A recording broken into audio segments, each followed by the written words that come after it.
Ayan guys, ayan no.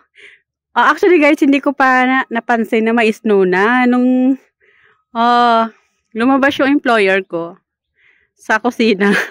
Sabi na niya sa akin, kung nakita ko na daw yung snow, sabi niya.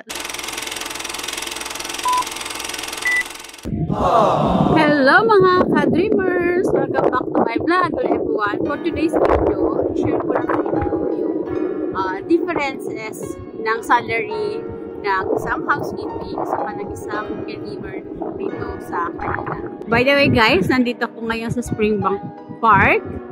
Dahil Sunday ngayon, off ko, kaya dito muna ako namasyal. Yun nga, balik tayo dun sa differences ng salary ng isang caregiver saka ng isang housekeeping dito sa Canada.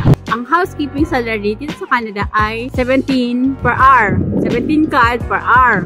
Depende yan guys sa provinces kung saan kayo nag-work. Dito sa Ontario, 17 po yung salary ng isang housekeeping. Iba-iba po yung salary. Okay?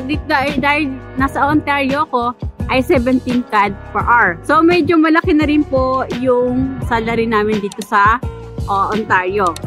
Tapos, kapag caregiver naman, 18 or 19 CAD per hour. Nagkakaiba din po yan sa per hours. Meron kasing 30 hours full-time. Meron din pong 40 hours full-time. So, depende po yan sa employer kung ilang hours ang ibibigay sa inyo weekly. Like sa akin ay 30 hours per week. Okay, 30 hours per week times 17, yan po ang magiging salary ko per week. So, bale, 510 Canadian dollars ang salary ko every week for 5 days yun. And then, kapag caregiver naman, let's say 18 or 19 CAD per hour nila. And then, karamihan guys, ang nakukuha nilang work ay 40 hours. So, mas malaki yung salary nila compare sa housekeeping na tulad ko ngayon. Yan kasi yung present na work ko ngayon, housekeeping. Kaya 30 hours lang akin, 17 hour ang bayad sa akin. Unlike yung caregiver ay 18 per hours, tapos 40 hours per week pa. So, mas malaki yung salary nila every week.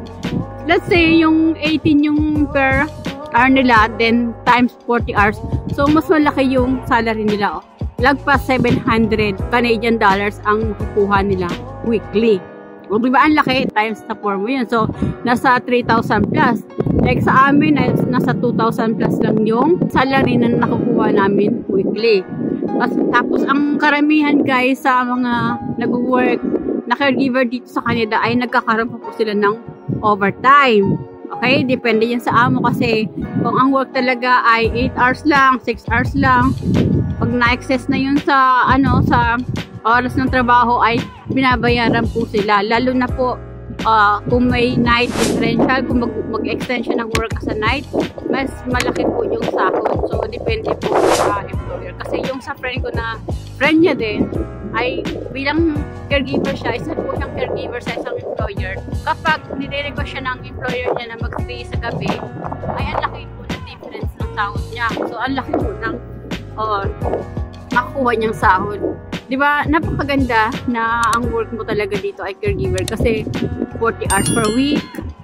And then, kung magkakaroon ka ng overtime. Tapos, alam nyo guys, kapag kayo ay caregiver na dito, tapos ang permit nyo ay restricted open work permit. So, kahit ilang employer kayo, pasukan nyo na magtrabaho dito sa Canada ay okay lang as long na kaya nyo. Kasi naka-restricted open work permit kayo, ibig sabihin ay pwede kayong magtanggap ng ibang employer na pasok align doon sa permit nyo. Kunwari, nakanani kayo. So, nani din po yung papasukan yung extra job. Okay, yan po yung pwede nyo pasukan. Kaya yung karamihan yung mga nagiging caregiver dito sa kanila ay nakakaipon talaga sila guys. Malaki yung pera nila na nakukuha, hindi sila nakakaipon, malaki yung nakapadala ng pera sa Pilipinas kasi nga yung permit nila ay naka-restricted. 2 to 3 jobs, 2 to 3 employer ay pwede. Saturday, Sunday, pwede sila mag-overtime, pwede sila mag-work. So, malaki yung income nila. Tulad sa amin, lalo na ako, ay naka-specific employer ako. So, ibig sabihin ay hindi po ako pwedeng mag-work sa iba or mag-overtime sa labas. Dapat, kung sino yung employer ko sa work permit, ay doon lang po ako mag-work. Mahirap na rin po na mag-risk. So, yun nga, na ang kagandahan sa caregiver ay nakakapag-accept sila ng ibang work, nagkakaroon sila ng extra job kasi nga yung work permit nila ay naka-restricted. Ibig sabihin nun, pwede sila mag-accept ng 2 to 3 employers basta yung work nila ay related dun sa work permit nila. Kunwari, nani ka, nani din dapat ang pasukin mong extra job. Hindi ka pwedeng pumasok na mag-alaga ka ng matanda. Dapat naka-align lang dun sa work permit mo. O, let's say, may 700 plus na siya weekly as a caregiver. Plus, mag-work pa siya ng Saturday, Sunday. Ay, kung meron pa siyang extra job, ibang employer na pinapasukan niya, siguro ang kaya-kaya nilang kitain ng mga 5,000 to 6,000 Canadian dollars. Wow, ang laki! So, times 3 yung sasahod namin, guys. Pwede silang kumita ng lagpas 200,000 sa isang buwan. Yun talaga ang kagandahan, guys, sa caregiver kapag restricted open work permit kasi nga unlimited. Pwede kayo mag-accept ng mga extra jobs.